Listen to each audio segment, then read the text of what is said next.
Welcome back to the Lanterne Rouge Cycling Podcast, here for the transition day. I'm not going to call it a rest day, Q&A after the three stages finishing in Hungary. They then go down to Sicily in the Giro d'Italia. We've only had three stages. There's not that much to talk about. You can see our podcast of yesterday where we discuss the Grande Partenza. So we're going to do a Q&A on your Monday to keep you going and to answer some questions that have built up. Remember, we ask these usually on Lanterne Rouge Cycling Podcast Twitter. So if you want to answer them when we do them periodically, or ask questions rather, that's the place to go to. We're going to talk about our experience here in Budapest, whether Benji will be on Sporza soon, what our ideal World Tour calendar looks like, and some other things like our other favorite sports. But more importantly, just to remind you, the reason we were able to meet for the first time to come to Budapest to experience the Giro d'Italia Grande Partenza is thanks to our show partners Zwift, the online cycling platform that makes training fun.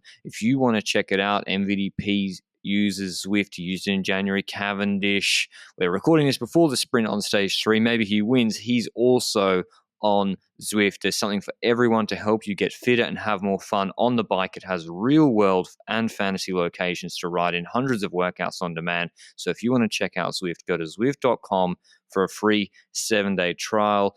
I've been eating good in Budapest, so I'm heading straight back to Zwift when I get back to Andorra tomorrow. But first question, Benji. How have you found Budapest? Have you enjoyed the in-race experience, going to the race, first ever Grand Tour for both of us?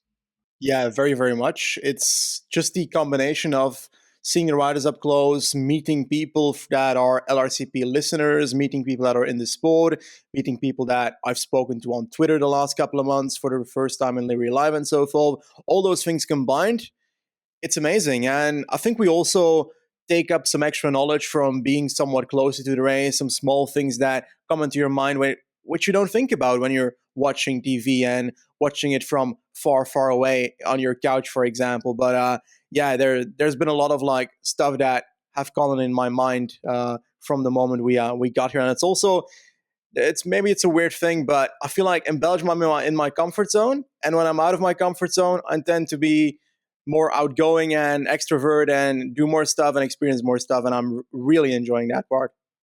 Yeah, it's good. And going in the Jumbo-Visma car yesterday was crazy, like behind Gijs Lamreiser. Thanks to them for organising that. It's just, I don't know, there's so much that's a part of cycling. And I'm not talking about, now that I went to the race in person, I have some deeper understanding of tactics and strategy. Not really. Like, you still see way more on TV. It's more the logistics, like how a cycling race happens. And like they were showing us Eddie from Jumbo, he's like, these are the cars that we've had to take down to Sicily. They're already there, and they've got the cars and vans staying here for Tour de Hungary afterwards, and this huge logistical exercise in the background that's like, Formula One is like another scale, but in cycling it's still huge.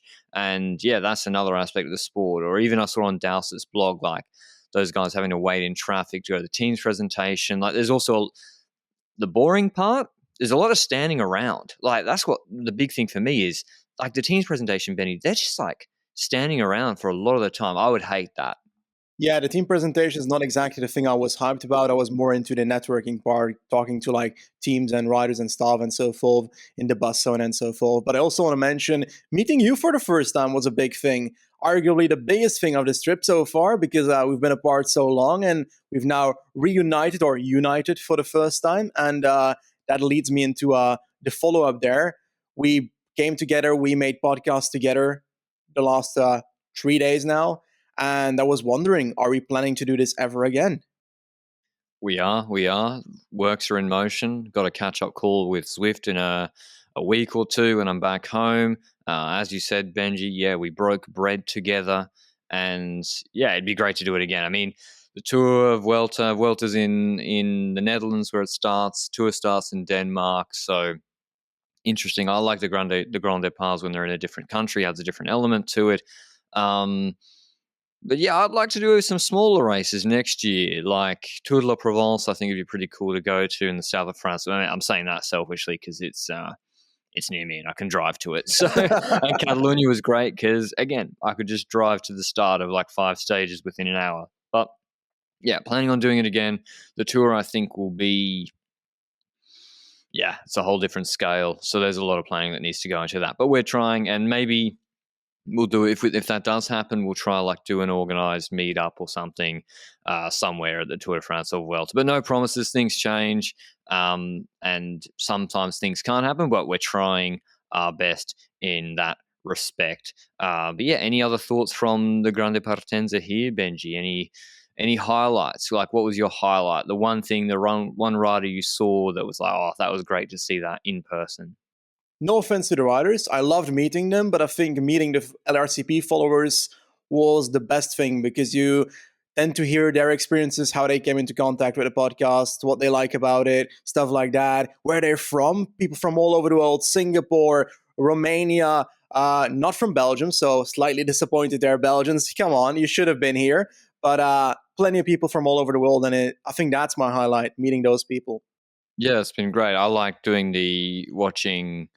Yeah, going to do the TT recon and having a look at the TT course, and then seeing the riders ride up it. It's just nice to see that what was an empty road with literally no one on it, and just we were the only people there. A day later, is transformed into 5 deep on the sides, people screaming and going crazy for the Giro. So that was cool.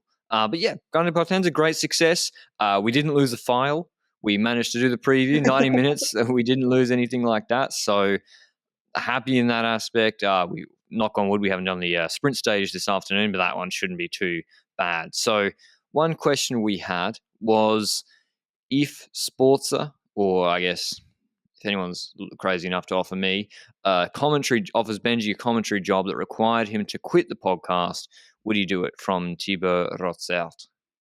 No, I would not. I will be clear though. Like I'm open to things that are next to the podcast and that don't hinder the podcast, but I have no interest at the moment in doing anything that hinders the podcast because this is a great journey to be on and I love doing it. Now, obviously, if Sporza comes up with an 8-9 figure offer, I might actually consider it, but I don't think they can afford that. So I'm afraid that you're gonna have to stick with me for a while here on LRCP, which is probably a good thing. But I said it, like offers that add onto the content we do, cooperations with certain like businesses in cycling and so forth, and also like teams and so forth.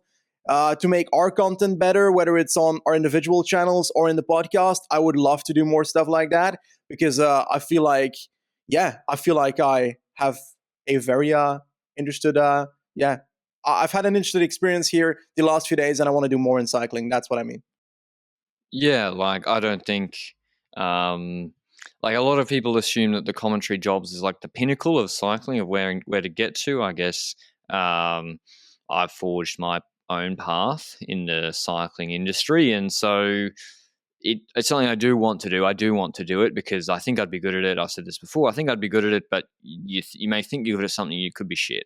I could actually be terrible at live commentary. I want to try it and just see it. Do I like it? It might be something as well. Like I actually don't have anything conflicting with it because we record the podcast afterwards. So as you said, like it seems like something that could be possible in conjunction with the podcast or the highlight videos or the main content on Lanterne Rouge YouTube channel or the website, etc.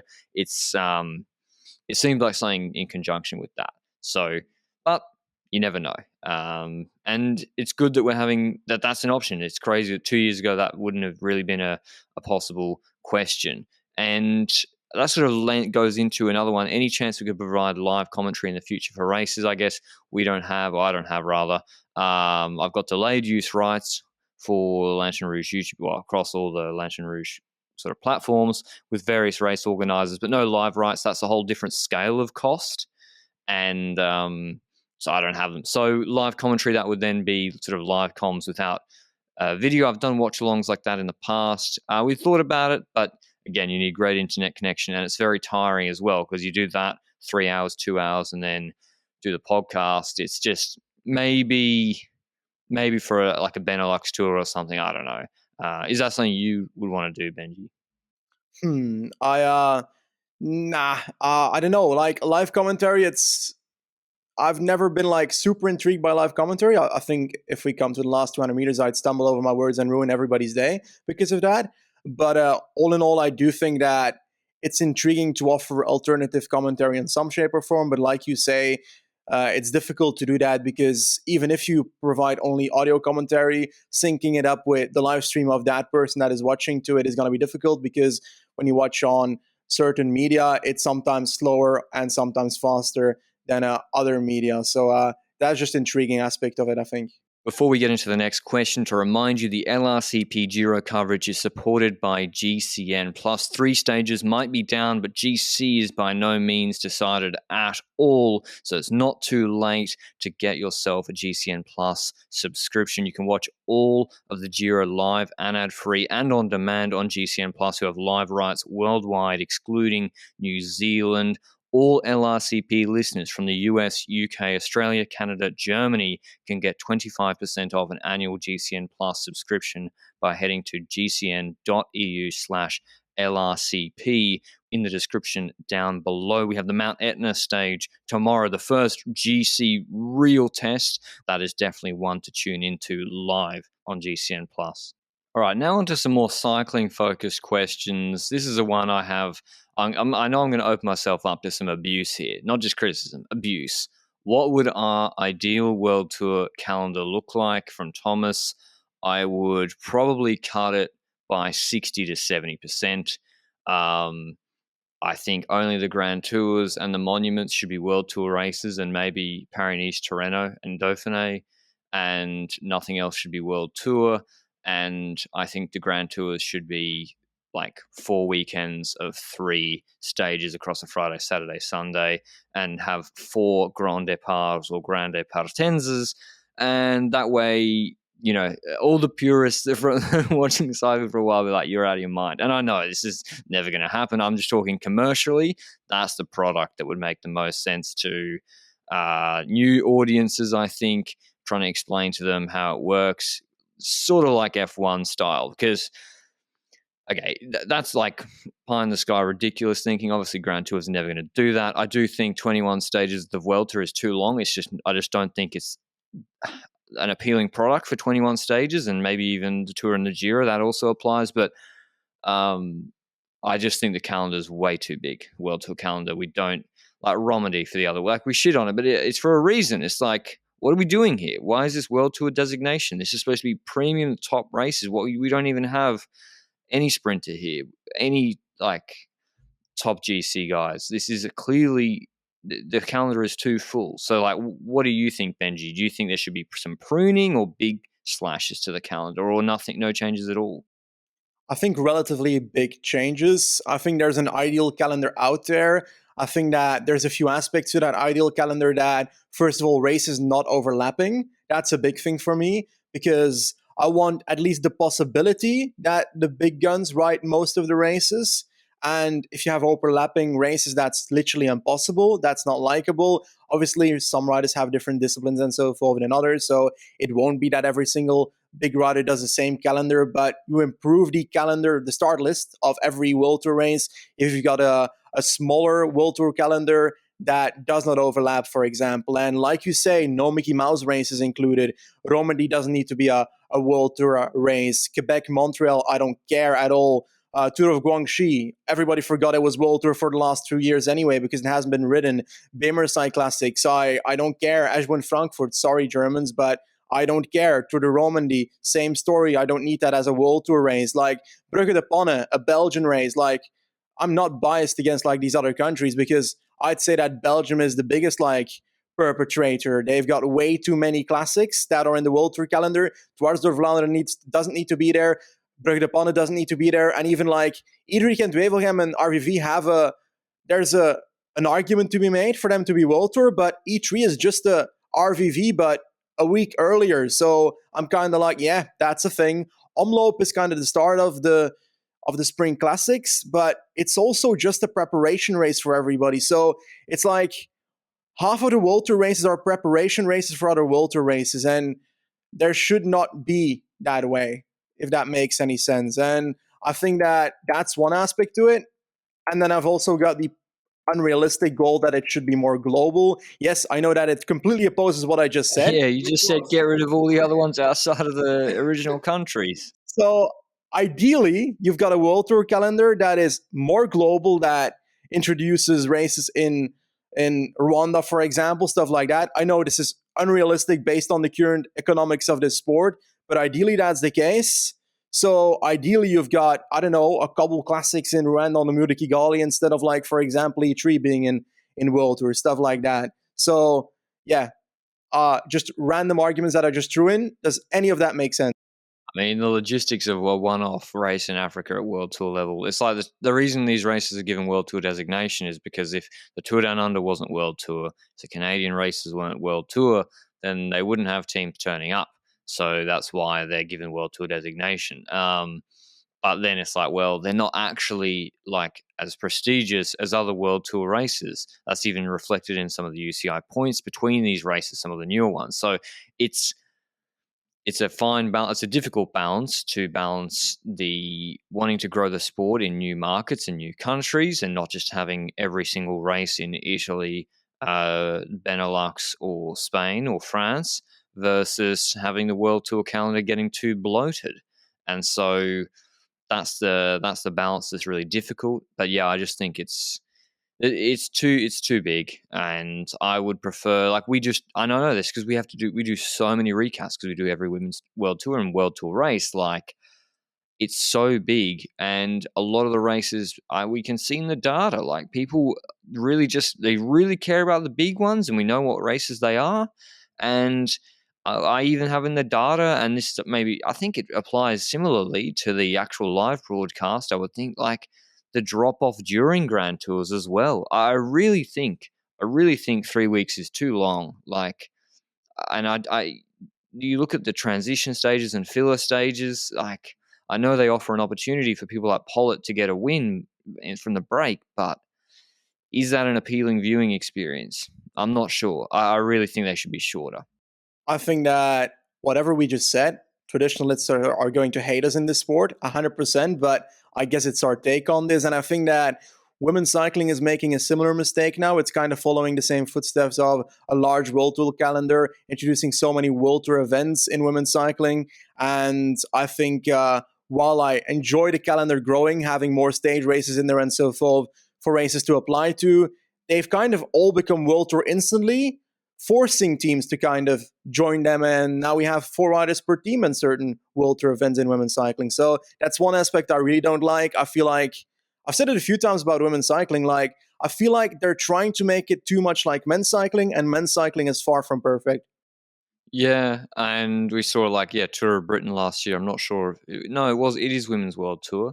Like, it was the day after Paris-Roubaix Femme, and I think Trek were, like, fielded, as you said, like 3 or 4 riders, and then I think one of them pulled out because they were banged up from a crash the day before. So yeah, scheduling, and as well, I think Sebastian Nzue, who did the interview with us earlier in the year, he said, like, our teams in Women's World Tour, they're not big enough yet to be able to properly field teams for all these new races we have to do. But on a similar note, if we could design a stage race, what would it look like from Jared? And I like, once again, very polarized races. So pancake flat sprint stage, a prologue at the start, flat prologue, or with a little kicker at the end, I don't mind. And then I want high mountains, disgusting stages like the Giro was supposed to have last year, but also uh, 80 kilometers, 70 to 80 kilometers of flat time trialing, pancake flat time trialing. So you have this tension between can Dumoulin win, or Wiggins, or not Wow, or Roglic, or whatever. But then you got to give enough in the parcours to the pure climbers, to the altitude specialists, or for medium mountain raids as well. So it's basically like taking the Tour de France Wiggins 2012 parcours, meld it with, like, the worst part of a nasty pre-venue Giro parcours, mash it together in 1 week and see what happens. And hopefully there's a tax because people need to gain a lot of time, and the parcours supports it. I think depending on whether it's for men's or women's cycling, there's a difference for me. I think in women's cycling, we know that if mountains are involved, that Van Vleuten is going to likely dominate the race. So there I would focus on a very backloaded race so that the last stages are the most important ones for GC and so forth. But if you look at men's cycling, I would actually say something rather similar, but with at least a test in the initial part. I enjoy that Grand Tours, like for example, the Tour de France next year is starting off with a stage that applies to the riders that are now the superstars in the sport, the punchers and so forth. Just like the world champs are now all puncher parcours these days. It's annoying for the world champs that it's every year, but for a Grand Tour, I don't mind that because I want to see the best of the best fighting against each other for that first Maglia Rosa, yellow jersey, red jersey, whatever, on the first stage, stuff like that. I don't want large differences in the initial week. I don't want dangerous parcours in the initial week. And that's where I want to throw something to you first before I continue on my quest to say that backloaded races like the Giro d'Italia, I do like that because the last week is very important. But cobble stages in Grand Tours, what do you think about that? I don't really like. Will the Tour de France GC be upended by the cobble stage? Probably not, but someone might have a mechanical and lose a lot of time. I don't mind the big time gaps at the start if from a TT. Or from the mountains, because as long as there's the counterbalance in the back end. Now, this all falls down what I'm saying because I'm talking about it through the paradigm of 2015, where TT specialists were TT specialists and there were pure climbers. And maybe you make it too hard and Pogacar just wins easily after the first week. And that's the worst case scenario for audience interest, as we saw last year after stage 8. So that's the risk of what I'm saying is if you make it too much GC action at the start, you can ruin the race. Because I think someone's modeled this. I can't remember exactly in like a paper that as the tighter the GC gaps going into the rest of the back end of a Grand Tour, it correlates well to audience interest. If there's big gaps in GC, people switch off. I think the one thing that I do want to mention is the best Grand Tours that we've had in the last couple of years, or the ones that we remember the most, is when there was an upset in the last week.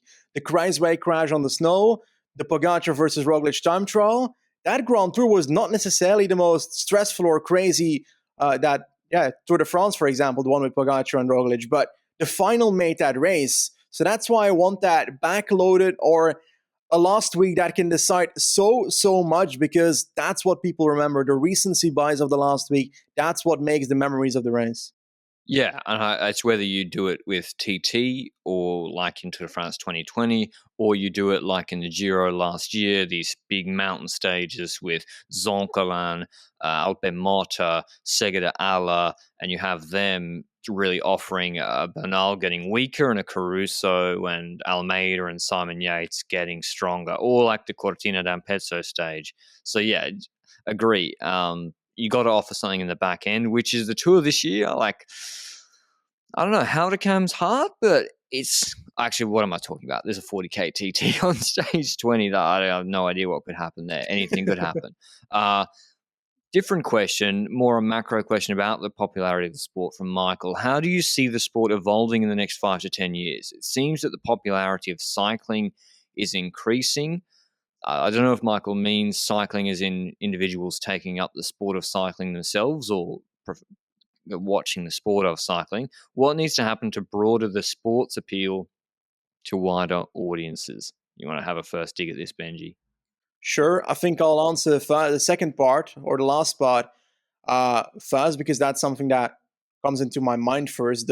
What needs to happen to broaden the sport's appeal to wider audiences. And that's where kind of we've spoken about this a lot, I think, in the past. Like the content made surrounding the sport is what can introduce younger audiences, new audience to this sport. And I think that cycling is a very traditional sport. It's in love with its traditional media, old school newspapers and stuff like that. But the sport should really hug the newer media a bit more, trying to find ways to collaborate with content that is more intriguing to every single audience out there. Like the Netflix thing, for example, is an attempt, for example, to just get new audience into the sport. Like guys like us, we're making content about the sport, for example. We're interested in working together with teams to make some content together with them, stuff like that. And that's going to introduce people to the sport. And I think there's plenty of people like us that are also intrigued interested in doing that, I have a platform to do so as well. Yeah, this is a tough one because if I say everything, then I remove the ability to charge consultancy fees for sort of saying what I think. But yeah, it's like F1's already done the template. You use a whole of life, large content from Netflix all the way down to short form on TikTok. You absolutely flood your social channels with it, and obviously big investment in Netflix. Well, I'm not sure how the money flow works in the Netflix series. I mean, in the Tour de France case, there's some money going from the producers down to ASO and the teams and France TV, and you basically build up interest there. And they also, I think, improved their live broadcast. Some F1 fans said, like they made they updated their graphics, explained the race better. So it's not just a case of, okay, like we're gonna get a new social media manager on TikTok for this race organizer, and that's gonna solve our problems. It has to be a complete whole of, and the problem is as well. I'm talking about F1, and what I'm talking about is not really possible in cycling because ASO owns Tour de France. Their holding company owns the Vuelta direct or indirectly, and they own Paris-Roubaix, Dauphiné, Paris-Nice. But there's the Giro owned by RCS and all the Italian classics and Milano-San Remo. There's Flanders classics. So are those three all going to join a joint venture or partnership to have a Netflix series? Because the Netflix series isn't even of all the cycling season. It's just Tour de France. So already there's cracks in this strategy. ASO is, they're trying to do the right thing, I think, and grow the sport in for their races at least. But F1 is all of F1, so that's the initial problem with it for cycling. Whether they can fix it, whether those three will work together about it, not convinced that will happen. I think one of the aspects that could help improve this entire situation is that I spoke about the sport being very traditionalist. I think it would help that some of the Jurassic Park dinosaurs in the sport could be replaced by some younger people that have more social media knowledge, know how the social media like platforms work, how they can play into that to get the audience more engaged into the sport, if that makes any sense. Yeah, I mean, and I think some of those changes are happening, but yeah, it varies by race organizer, and it's not a consistent approach across all of them. I guess we're doing our part, but that's mainly through, I'll say for myself, it's not an altruistic purpose of just growing the sport of cycling. I just like covering cycling and the races, and I guess a function, the indirect consequence of that is that people, well, not direct consequence, people get really they get more into cycling, which is great. But yeah, that's the answer is probably, yeah, just more off field, off live broadcast stuff, which all the other sports seem to be prioritizing. There's about 1,000 Amazon Prime series with various football teams, I believe. Next question.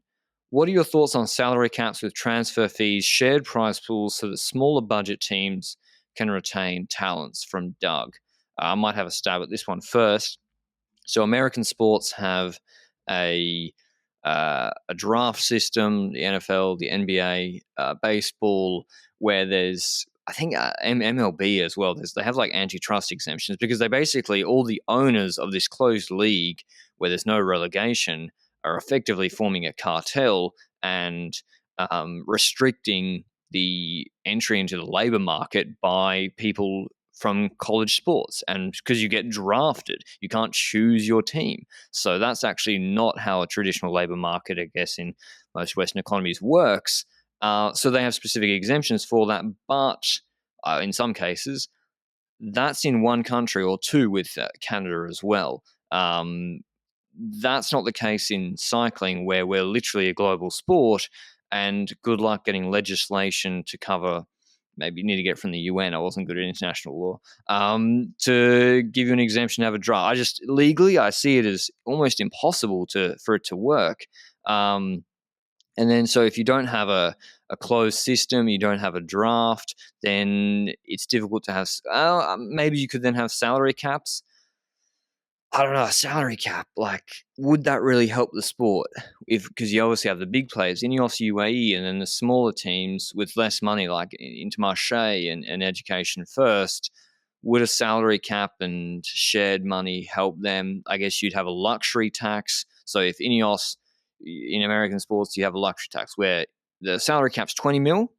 If Ineos spend 50, then they then pay like a tax of another 10 or 15, and then that gets redistributed to the quote unquote poorer teams. That could work. Maybe a salary cap could work, but the UCI would have to do it. I don't know. It seems like something that's just never going to happen in my eyes. I think I don't know too much about salary caps. Let's be honest about it. You're way more into that than I am. I would love to know more, but I haven't researched it well enough to like go into the topic. But there's one thing about it that always comes to mind for me is one of the victims of a a salary cap being introduced is the fact that the riders would have a limit at their earnings as well, because now we see that gradually the salaries in cycling are improving and improving and improving. But if there's a salary cap, does that not stop those salaries from improving?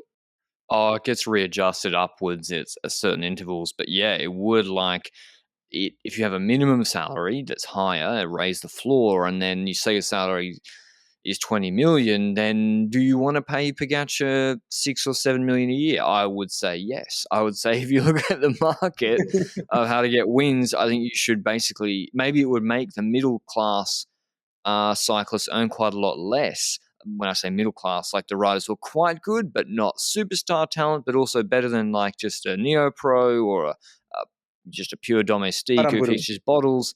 Yeah, Aaron Baru, for example. Like, would you pay him really solid money, or wouldn't you rather, like, if he says he's on 600K, I'd rather pay Pogacar 6 mil and then just get neo pros on 50, 70K. Like, that's to fill up your 20 million salary, like, budget. So that's the risk. You actually don't really help the majority of cyclists in that sort of system.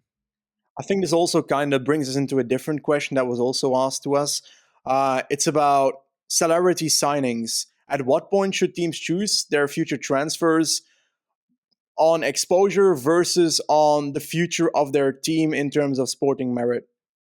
It depends on the team. So if you're weak on social media, if you don't have a plan, then you kind of need the star and what they're doing off the field, off the bike, to really boost that up for you. If you're a team that has that all dialed, you'd make your own superstar and build them up. It depends on the structure and their objectives. Like Israel, we're trying to buy in and get onto Grand Tour GC contention immediately. It's backfired hugely with Froome. Total tried to do the same in respect of classics and sprints. It's not looking good with Sagan, but I still think like there's a balance, right? Like Carapaz is up. Carapaz has two elements. Yeah, he's still really good. He might win this Giro. He's the favorite, and he's up for his contract is up with Ineos at the end of this year. You should, I think, still price how big he is in Ecuador, how big a guy he is. Even if you're like, okay, he might take a step back, he might plateau, he might not win a Grand Tour with us, but we need him to just be like competitive. So I still think if I'm convinced a guy is like not post prime, but maybe peaked, but still competitive, I would still pay those quote unquote celebrity guys a fair premium.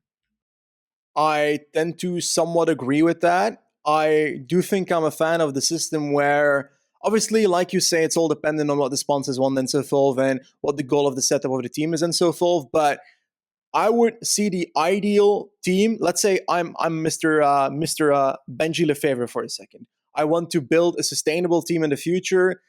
The key is in the word sustainable. And if you buy up a rider like Froome back in the day in the name of Israel, then that is not a sustainable investment, because first of all, it was very risky after that injury. And second of all, you're investing so much money in one rider that is likely overspeaking his career. And next to that, that's money that you could invest into getting youngsters that have chances in the future and can build into a sustainable plateau in your team, a sustainable part of your team that can bring a lot of stuff in the future. And that's the intriguing aspect for me. I love seeing teams that try to sustainably build up their team and not try to instantly buy into the top of the sport.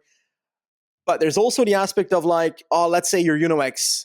They are also sustainably building up, but it would not surprise me if Christoph has the offer of joining UNOX. That would be godlike for that team as well, for a 1-year deal perhaps, just to have Christoph as that figure in that team supporting that Norwegian dream, stuff like that. I think that's a cool aspect as well. But I like sustainable growth in a team more than buying the top. Yeah, and it's backfired for like Gilbert at Lotto Soudal. I know he won this week at Quatre Jours de Dunkirk, which actually has more than 4 stages, which should be illegal. It's just you actually handicap the team, and you can't go and spend. I don't know. I need to look at the market and be like, okay, where actually for performance do you want to spend some money? I would dare say it's second contract guy. Well, first of all, I think overpaying neo pros on a long term deal if they're legit. And by overpaying, I mean instead of paying them 50K, you pay them 100, 150K a year, which is a lot for some neo pros. But if in 2 years into a 4-year deal or 3-year deal, they're already like Olev Koy, I got a top 10 sprinter on 100K or less or slightly more. Like, but it's difficult to really know without seeing all the salaries, understanding what everyone's deals are. You kind of just making some assumptions about what people are getting paid and what's the most efficient rider to sign. But the last question on our list from Daniel: what's our favorite sport apart from cycling? I'll let Benji go first, and he needs to guess mine. Wait, there's other sports out there? I didn't know that. I thought that cycling was a superior thing and then the rest was gone. Now, some of you might know that I've got a bit of a history in different sport. I played basket as a kid, then I went to playing football, and then I ended up jumping into the cycling stuff afterwards. And I since I switched to cycling, I haven't cared about any other sports since, which is perhaps harsh to say. I care more about the setup and the economics around other sports to see whether there's intriguing aspects to the cycling world than the actual sport itself. And to be honest, my entire day exists of doing cycling stuff and following cycling stuff now that I don't have time for other sports. But I would guess that your other sports is, it's difficult, you know? I know you've got a history with a few sports that some people might not even know about. I think we posted on Twitter the other day a bit of a, what is it, 2 truths, 1 lie on the podcast Twitter a few days ago, including that you did a certain sport as a kid. Is that true? Oh, not as a kid, but when I just finished school, yeah, Olympic weightlifting, that was true.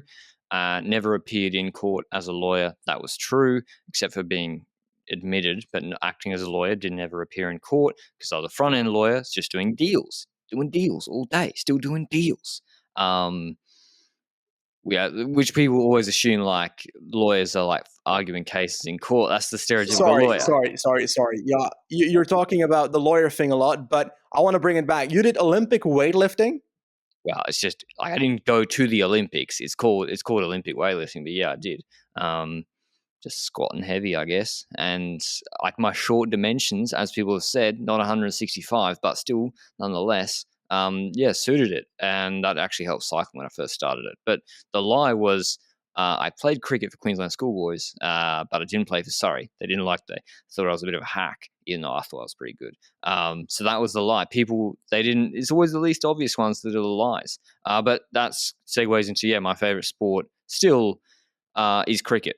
I think it was my first love, and I almost like it more than cycling. Oh, get out of here! It'd be tough to cover. It's like a much more competitive industry to cover. I would like eventually to dip the toe into cricket at some point into the cricket media, but yeah, it's very similar. It is very similar. It's like 5 days. It's almost impervious and impossible to understand the sport from the outside if you weren't raised with it or become obsessed with it. The test match system is kind of like World Tour, where there's like they haven't introduced a ranking now, but there's like you just play test matches and there's no like overall winner. Whereas then the World Cup makes sense to people, T20. So yeah, cricket was the first love and still love it, but it's very, very tough to follow it with cycling. Just is all consuming. For like leisure, I watch NBA, mainly NFL. NFL I got really into, and that was again from their YouTube channel putting up all the good highlights. Same with F1 I got into. I'm like just a casual as well, but I bought the pass from their YouTube channel. So yeah, I'm just an example of what we spoke about before. Like if they do sports are doing good stuff on social media or YouTube, like I eventually just buy the pass and then become a sort of casual but committed casual fan. And John Boy is almost doing that for me with baseball. He's like the baseball version of me with the highlight clips, and I'm kind of getting into baseball through him. But yeah, I have a lot of sports, Benji. I'm a sports man. Sportsman, yes, yes, yes. I do want to say, like, we've gone through a lot of questions here, but if you have a different take on any of the stuff that, like, we said, definitely drop it in the comments below on YouTube or add us on Twitter and so forth. We'd love to hear your takes on what we do and what we talk about here. And yeah, maybe our perspective might change if we hear a good take from you.